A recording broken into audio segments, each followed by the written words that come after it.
Hey everyone, this is my review for X-Men First Class. This review's been taking a while to get up. I got lazy, and plus I had a review made. I lost it due to computer trouble. It's kind of run its course now. I think a few theaters in town here are still playing it, but it's been out for a while. I'm just going to say this before I go on into spoilers. I really did like this movie. It was a really good movie. My hopes for it were kind of, let me kind of map out my hopes for the movie. When I heard what they were gonna do, where they were gonna try and keep it with continuity, and that means the only original X-Men we can use in the first class of X-Men is Beast. I just said, "Oh, fuck you, fuck you." The only good thing I saw come out of this was Bryan Singer was producing it. He was going to be director, but then he just stayed as producer. And then I honestly was just kind of worried that they're still not using X-Men. And then I heard some of the other characters, like it's going to be focused on Xavier and Magneto. I could take that. That sounds cool. And once I started hearing positive feedback, I was really... No. I saw the trailer and really liked it, but and I'm going to give you guys a shout out, but you're not going to like this shout out. The JMC guys still hated this movie. They just refused to see that this movie was going to be good until he heard press. They're just like, the trailer looked like a fan made trailer. I'm like,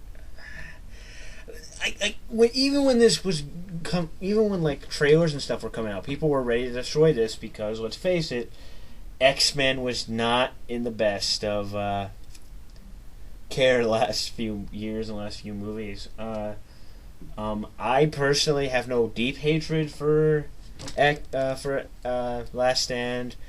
Wolverine and Man, I can watch both those movies no problem, but it does suffer from, I just can't, I gotta shut my brain off on parts of it, and the movie shouldn't use that excuse, but I gave it that. I really liked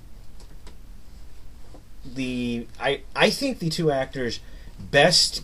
I mean, don't get me wrong, I love Ian McKellen and Patrick Stewart to death. They're amazing, but I really did feel that Michael Fassbender and James McAvoy got the roles down, and I really felt like I was not only seeing like the previous movies version of the character, I was really seeing the character. And the thing is with more Magneto. Like, Magneto won this movie over for me because they show you his life and being in a Nazi camp and all that, and it's just a really, really heartfelt, really gut-wrenching kind of life.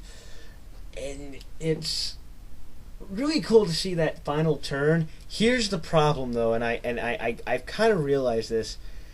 It just seemed like it would make more sense if he turned a little later. I mean, I know if this was successful, they wanted it to be a trilogy, but I think they were thinking, okay, so we can do that. The only continuity issue this really froze, and I tend to let this go because of, because it's Last Stand, is there's that scene in the beginning of Last Stand where you see Xavier and Magneto, I can't remember his last name to save my life, I'm sorry. And you can still tell that they're still around and they're in, I don't know what they said their ages were, but they've been doing this for a while. My main problem with it, my main defense is, they know a lot of people didn't like Last Stand. Even I'll agree that Last Stand's a bad movie. I'm not saying I like it because it's a good movie, I like it because I enjoy it. I just like watching it. I think they just realized that, I don't know, maybe they had a strange mentality that, we don't want that. People didn't like that movie. Granted, it would have been cool if that stayed in. But that's the only thing I can let go of. I can let go of that just because, well, they probably had the mentality of, no one liked it. No one liked Last Stand, so why have references and connections? Plus, this movie had the funniest Wolverine cameo ever. I think you can still find it on the internet. It's hilarious. But it manages to pull a lot of cool comic book esque things off. It manages to do really cool action scenes that aren't just, well, that I don't think are a total effects fest. And plus, this movie has something I always like watching in these movies. I think I'm alone on this one. I love training montages, and it was cool to see the X-Men, the first class of X-Men, learn how to use their powers. Also, Kevin Bacon was amazing. I know a lot of people had trouble watching it because it's Kevin Bacon. He wasn't playing Kevin Bacon, because Kevin Bacon's not one of those actors where you could recognize it's him, but he can put on a performance and make you get into it. He was amazing as Sebastian Shaw. There was a smile on my face every time he was on, because he plays my favorite kind of villain, where he's really upbeat and psychotic at the same time. He knows he's crazy and he loves it. That's what I got that idea from him as Sebastian Shaw. Anything weak about it? January Jones as Emma Frost played Emma Frost perfectly, and the fact that she was a really stupid character. She was okay to me. Then again, I wasn't bothered by Blake Lively and Green Lantern. She's like the one kind of black. Well, maybe, I don't know. I think Angel was kind of the pixie girl. She was kind of mad at me too. She kind of is just like, people treat me weird. Those guys are gonna hurt the people who treat us weird. I'm in. Let's see. I really like Mystique. I really like how they had this kind of arc built in for a lot of different characters. More Charles and Magneto, and they gave her some sort of an arc too.